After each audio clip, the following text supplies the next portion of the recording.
This election proves that Britain is racist to the core. What are you going to do? Build a wall round Britain? Who's going to build it?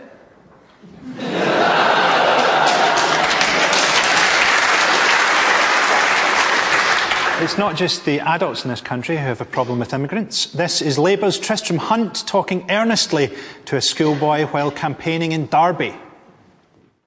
Do you know who you'd vote for? UKIP. You'd vote UKIP? Very good. Why is that? Like get all the foreigners out of the country. That was absolutely not the answer that the Shadow Education Secretary Tristram Hunt wanted. I can't believe it cuts back to someone going, kids say the funniest things. Could that be more inappropriate? And just watching that kid going, well, that's definitely his own opinion. I think he read all the manifestos, really come up with his own idea. Labour were so determined to show they'd be tough on border control that they made a mug that you can buy from their official website. See, I've got some official... There we go, an official racist mug. Are you having your tea? What, I guess? We got... This is all real stuff that they really sell on their websites. We've got a UKIP high-vis jacket, in case you're worried that people won't know that you're a cunt in the dark.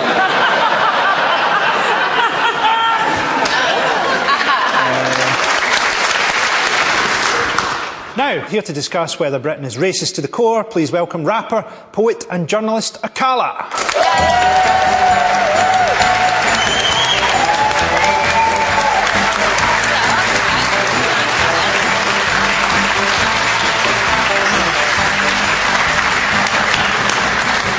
Akala, thanks for coming on. No problem. Great that you're here. I'm a big fan. Loving your album, man. Thank you. What do you think about this motion?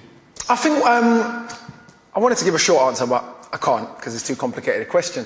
I think that when we talk about race, we tend to focus on individual acts of prejudice, which is why UKIP often come up because they'll overtly say stuff that we find offensive. But unfortunately, the issue of race, if we understand it, is a lot more insidious. And it takes a lot more of a historical view to understand the difference between individual bias and structural racism and privilege. And the idea of Great Britain was intimately tied to the fact that Britain's invaded almost every country on the earth, literally. No, literally, there's a map, you can Google it. And so the idea of our greatness was intimately tied to this idea of empire, which was intimately tied to what Rudyard Kipling calls the white man's burden, to go and civilize all these stupid brown folks that have been writing and having civilizations for thousands of years. But let's forget all of that.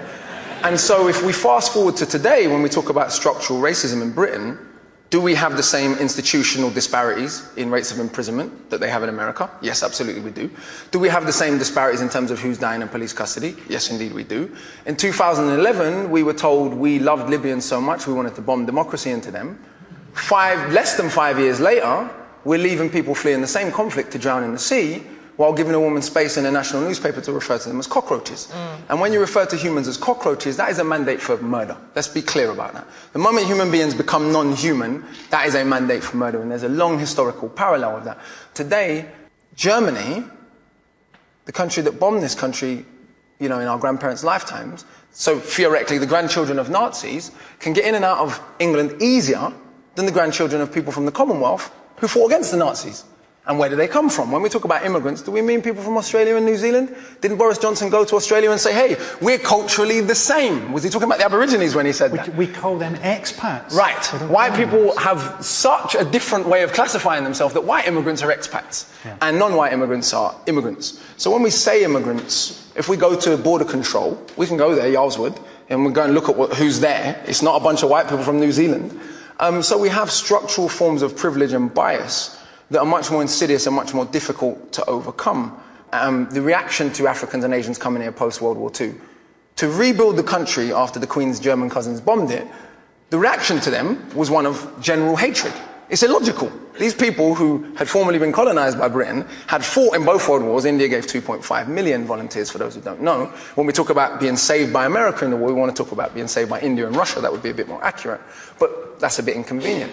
But the reaction to those people and their descendants has been one that is about structural bias and privilege. The greatest metaphor for this might be Canary Wharf and Tower Hamlets. Sure. If you look at that predominantly Bengali community that has to look at Canary Wharf every day, how many of those people work in Canary Wharf other than to clean toilets? I only got into that through grime. So the first thing, I'm listening to grime records and they're all rapping about E14. Yeah. And I'm going, where's that? And I'm like, Canary Wharf? Yeah, they're definitely not rapping about I suppose what I'm saying is not about saying that there's bias and bigotry everywhere in the world. The country my grandparents come from, it's pretty much generally accepted that they don't like gay people. But what's interesting, race even plays a role in that. In Jamaica, we have disgraceful homophobia. No one ever says it's because of Christian fundamentalism. Because even though it is justified in explicitly Christian fundamentalist terms, because only Muslims do bad stuff because of their religion. Because we know almost all the Muslims in the world are brown. Whereas when a Germanwings pilot crashes and kills 150 people deliberately, or the man in Norway killed nearly 90 people. I was in Australia when that happened. This is how uniform the agreement is that white people will be portrayed differently. The Australian media referred to Andres Breivik as having terrorist-like tactics. Yeah. I mean, to think about that. Yeah. This guy killed almost 100 people, and he's just almost a terrorist. And he'd written a crazy thing about Muslims. No, it's very clear. I mean, he was a terrorist by any standard. The idea that white is right isn't just a European idea. It's an idea that has had insidious implications, because no matter what, the 700 people that were left to drown off the coast of the Mediterranean, were they white human beings, they wouldn't have been left to drown. And they certainly wouldn't be called cockroaches. Well,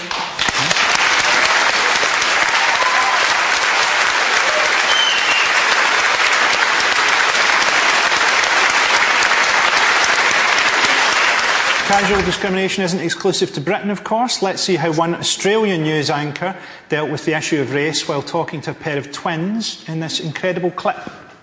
One of the sisters is obviously black, the other is white. The Alma twins come from a mixed-race family in the UK. Maria has taken after her half-Jamaican mum, with dark skin and brown eyes and curly dark hair. But Lucy got her dad's fair skin, good on her, along with straight red hair and blue eyes. At least she was honest. What gets me about it is we have this whole talk during the election about the Australian point system. Let's be more like Australia. Australia is one of the most racist countries in the world. Yeah. And also they're putting forward the idea that black people don't belong in their country when all the white people get skin cancer. And the original people were black. I mean, they were treated as flora and fauna until Until 1967, they were legally classified as flora and fauna, Yeah. Plants and animals. Yeah. So, I mean, this is what we're supposed to aim at. And there's nowhere in the election campaign where I've seen that said. There's no one said Australia's not a good model. Well, this is who Boris Johnson says we're culturally similar to. So at least he's being honest about at least his section of British society. OK, well, let's have a look at an actual conversation that happened on Facebook recently. Someone saying, off tomorrow for Poland Day. What the fuck? Never heard of it. Reply, and we don't get a fucking day off for St George's Day. What a joke this place is. As you say, they don't stay off for St George's Day, so who gives a flying fuck about Poland Day? For fuck's sake, it's for the Poles, we're British. Are you sure it's not polling day, hun?